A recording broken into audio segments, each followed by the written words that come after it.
Ini yang provokatif dulu itu ya. Semoga diampuni oleh Allah Ta'ala. Mentane. Lagi viral berita seorang Gus.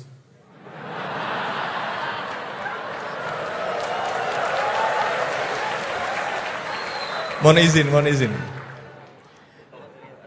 Yang mungkin berceramah dengan kalimat yang kurang baik, mungkin diniatkan guyon tapi malah melukai hati orang lain. Tapi Masya Allah Gus Bahak guyon tapi tidak pernah melukai hati orang lain.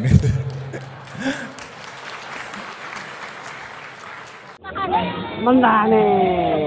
Sehingga nyuwun sewu Nabi juga pernah mengalami perang menang di Badar, pernah mengalami kalah di Uhud. Jadi di bab-bab sosial itu memang Allah membiarkan hukum sosial yang berjalan. Mentane. Saya masih ingat betul dan itu saya pegang. Nabi sebagai Nabi itu kena aturan hukum sosial. Meskipun beliau punya mukjizat kayak apa, ketemu orang harus santun, ketemu anak kecil harus sayang, ketemu orang sepuh harus hormat. Andai kan Nabi bisa terbang ke langit sekalipun, Mi'raj, tapi ketemu anak kecil nampar, ketemu orang sepuh ngeludahi, tetap gak diterima oleh publik. Mentane. Walau kunta faddan ghalidhal qalbi lan faddu min khawlik. Mentane. Hadza Rasulullah man uyyida bil kauni kulli. Ini Rasulullah orang yang di backup sekian alam raya. Tapi sekali melanggar tata krama sosial, tetap lan faddu min khawlik. Orang akan bubar. Mentane. Sampai ngegoskan saya, sekarang tak pisoi. Wah Gus apa Gus kok misuan, mesti langsung gitu. Nah coba misalnya sekarang nyon sewu saya ngeludahi Pak Rektor, langsung dipecat ya. Artinya tatanan sosial, meskipun saya keramat. Mentane. Makanya kata Ibnu Khaldun, hadza Rasulullah man uyyida bil kauni kulli law syaa. Ini Rasulullah orang yang bisa mengendalikan alam raya karena kekasih Allah. Itu saja kena aturan walau kunta faddan ghalidhal qalbi lan faddu min khawlik. Mentane.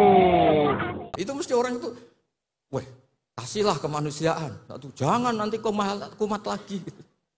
Jadi hukum sosial itu mesti mindsetnya ulama itu beda-beda. Mentane. Nah, makanya nggak salah lah kalau saya diundang itu nggak salah. Maksud saya yang naturalisasi tadi ya nggak usah diundang gitu maksudnya. Kalau nggak memenuhi kualifikasi tafsir loh ya.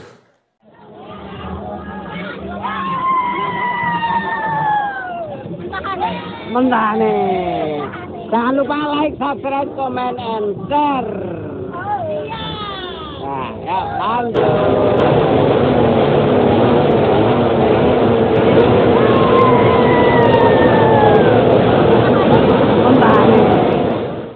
Saya akan bertanya kepada Gus Bahak. Mentane. Hari-hari ini lagi viral berita seorang Gus.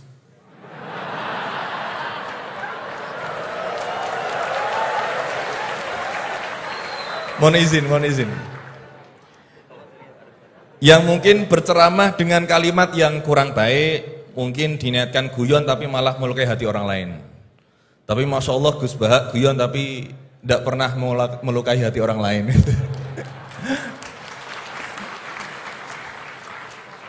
Nah pertanyaan saya Gus, ngapunten, karena ini pasti ke Gus Bahak, tidak mungkin ke Gus Quraisy Shihab, tidak mungkin.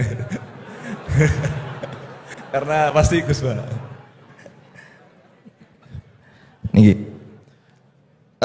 Sebenarnya sejarah panggilan Gus ini seperti apa gitu? Apakah hanya dimaknai Gus ini adalah anaknya Kiai terus dipanggil Gus, atau bahkan mantunya Kiai saja kalau jenengan katanya Gus naturalisasi gitu. Atau Gus swasta atau apa itu. Atau bahkan bukan siapa-siapa kemudian bisa dipanggil Gus. Sehingga misalkan kita sekarang bisa ini berlomba-lomba menjadi Gus bareng-bareng. Jadi pokoknya lomba-lomba. Nah, dan apakah ini hanya di Jawa saja? Karena di Madura juga kami sering mendengar ada panggilan Lora. Lah ini sejarahnya sebenarnya apa gitu loh.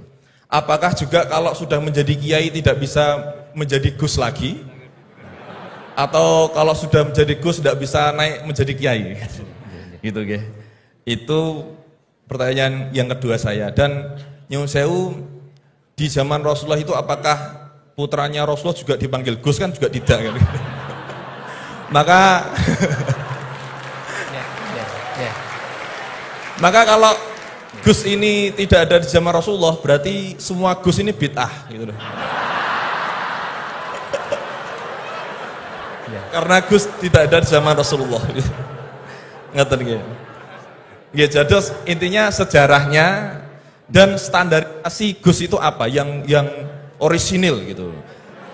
Yang kalau misalkan di dunia, di Indonesia ini yang Gus orisinil hanya jenengan, berarti semuanya palsuan gitu. Lah ini tentu bisa dijelaskan Gus. Ngapunten, matur suwun sangat. Mentane. Ini yang provokatif dulu itu ya.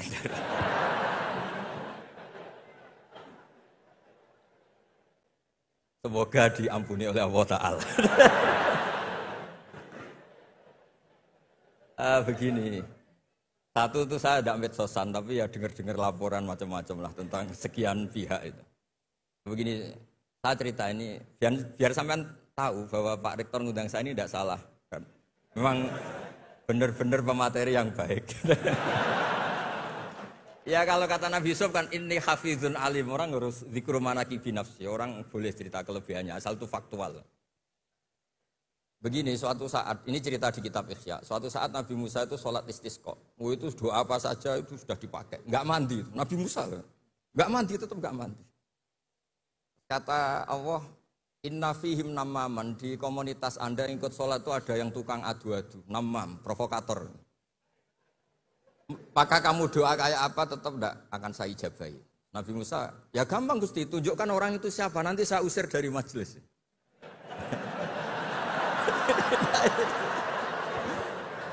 Jawabnya Allah itu lucu. Saya ini orang yang mengharamkan namam, mengharamkan namimah. Kalau saya menunjuk orang itu berarti saya juga namam. Intinya itu Allah terus mengabaikan sekian peristiwa namam. Jadi kalau pertanyaan provokatif, terus kayak gitu tuh mesti diabaikan oleh Allah Ta'ala. Karena nanti repot itu. Repot. Memang saya termasuk Gus yang asli itu jelas kalau itu.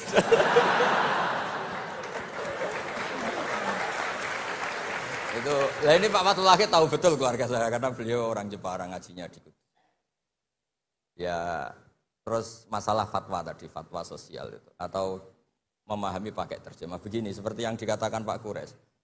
Ada pegangan yang umum kayak sidik, amanat, tabligh, fatona. Itu memang lewat terjemah nggak apa-apa.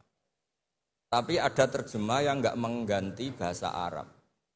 Misalnya kata sembahyang, mungkin perasaannya orang Bali sembahyang itu apa, perasaan kita sembahyang itu apa, itu kan subjektif. Misalnya begini, ada ayat yang agak sensitif. Ketika Anda salah paham dengan istri itu wadribuhun. Fahjuruhunna fil madoji wadribuhun. Itu kan riskan betul. Maka pukullah istri kamu. Pukul itu kan konotasinya itu buruk. Tapi di semua tareh, saya bilang tidak sebagian, di semua tareh itu disebut dorban ghairu mubarrihin, mukul yang tidak melukai. Jadi orang Arab itu punya adat. Kalau kecewa itu dorobu bin ni'al wassaub. Jadi mukul itu pakai kain, pakai kacu, pakai. Di Jawa kata mukul itu ya mesti kekerasan itu. Nah yang jenis ini itu riskan kalau dari bahasa Arab pindah ke Jawa. Jadi ada yang riskan, ada enggak. Nah sebab itu saya sering bilang, saya ini kan belajar tafsir insya Allah lah, khatam. Cuma saya tidak suka nulis karena sudah ada yang nulis. Karena saya nulis tetap saja dianggap top Pak Kures, jadi tidak usah nulis lah sudah ada. Begini. Yang penting saya menghormati beliau karena nulis khatam. Pentingnya nulis itu memang khatam, mulai awal A sampai Z. Pentingnya khatam itu apa? Di situ ada dialog. Ada dialog Allah sama nabinya, sama kekasihnya, bahkan sama musuhnya. Misalnya sama musuhnya. Itu Nabi Musa masih dibilangi sama Allah. Faqula lahu qawlan layyinan. Ini penting saya utarakan. Nah, suatu saat Harun Ar-Rasyid ini didatangi ustadz. Mungkin ustadz yang amatir lah, masih latihan ustadz, jadi masih ekstrim itu. Ya Amirul Mukminin, ini nasihun lak, famusyaddidun alaika, fala tajidanna fi nafsika aliyya syai'an. Ya sampai latihan bahasa Arab nanti Pak Rektor. Bukan Anda, Gus naturalisasi tadi Anda. Saya akan memberi nasihat engkau. Kemudian cara nasihat saya itu musyaddid, ekstrim. Maka jangan kamu anggap serius. Maksudnya jangan penjarakan saya ketika saya nasihat ke kamu ini kasar. Jawabnya Harun ar-Rasyid itu langsung bilang gini. Bilang ya jahil, ini karena Arab. Orang Arab itu kalau ngomong jahil itu tidak sekasar yang kamu bayangkan. Karena makanya bahasa Arab itu susah. Saya itu, ini cerita ke Pak Quraisy, ini curhat, bukan cerita mufti curhat. Kiai Jawa kalau maknani wailak waihak itu ciloko kue. Padahal sering Nabi itu kalau kecewa sama seseorang bilang wailak sama waihak. Akhirnya santri tanya, lo katanya Nabi itu halus sopan santun kok ngendikan wailak waihak yang artinya itu celaka kamu. Ada orang tanya Nabi dan orang itu tidak paham-paham.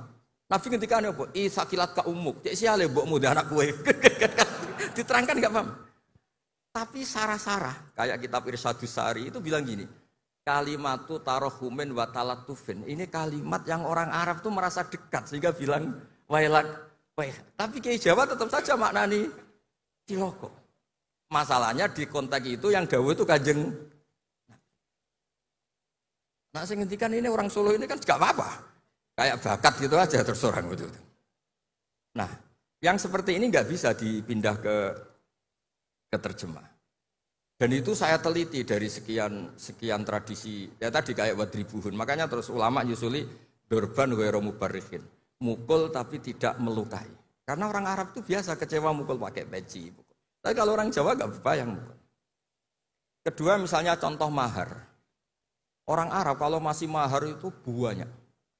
Karena jumlah mahar banyak, kemudian setelah suami istri hubungan intim, setelah dicerai itu kadang kepikiran ngambil karena maharnya misalnya Alphard 1 miliar gedung. Sehingga harus ada pelarangan mengambil ulang mahar. Wa in aradtum istibdala zawji makana zawji wa ataitum isdahunna qintaran fala ta'khudhu minhu syai'a. Atakhudunahu buhtana wa itsmam mubina. Terus wa kaifa ta'khuduna? Mahar yang sudah kamu kasihkan jangan kamu tarik lagi. Wong kamu sudah hubungan suami istri kok maharnya ditarik lagi. Jangan. Kenapa ada kata jangan ambil lagi? Karena maharnya itu Alphard, gedung, uang 1 miliar. Dulu Pak Rektor ketika nikah itu seperangkat alat sholat, gak dilarang juga gak akan diambil itu.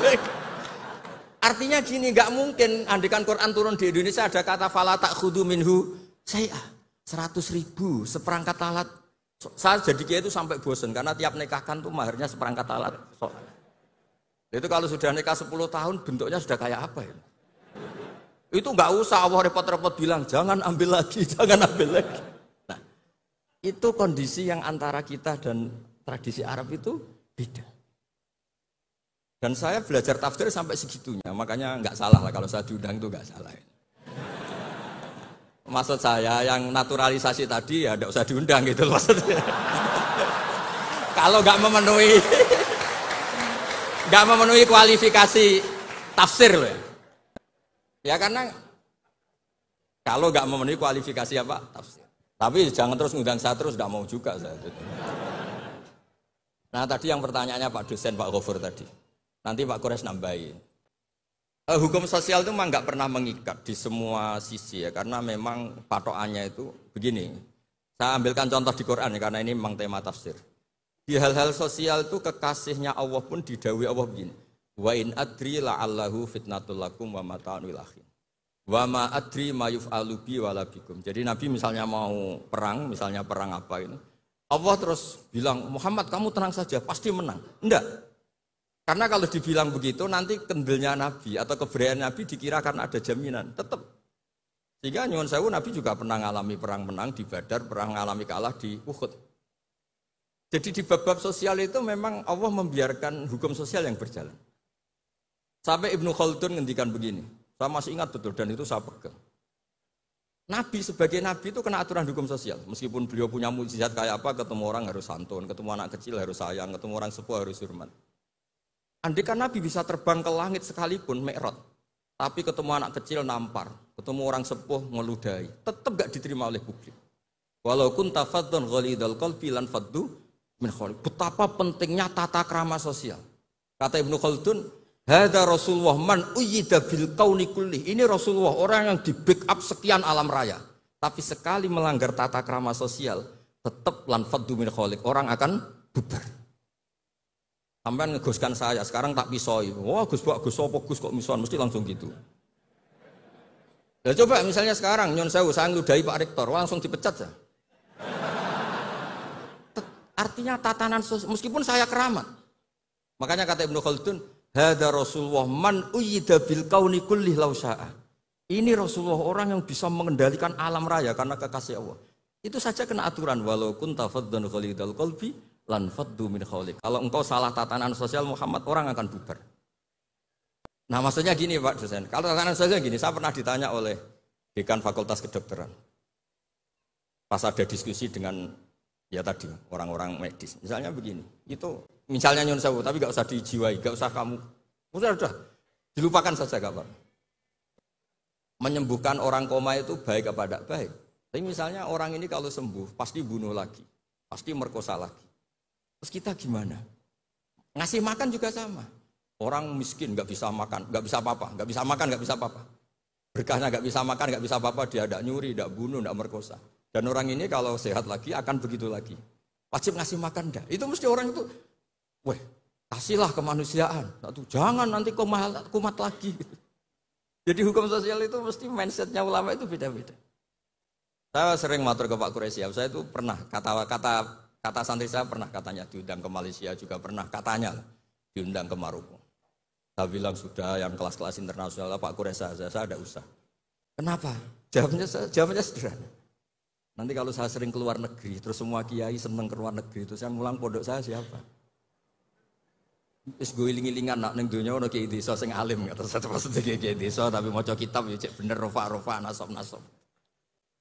Tapi saya seneng sama kiai yang keluar negeri karena ini mewakili syiar. Saya seneng sama UI karena syiar gini. Tapi saya jangan disuruh jadi kiai di UI. Nanti gajinya tetap. Kalau kiai kan sering dapat gaji min khaisul layah tasib. Kayaknya jumlahnya banyak saya maksudnya. Jadi yang hukum-hukum sosial tuh biarlah alam yang. Ya sudah setuju ya. Oh ya pokoknya gitu.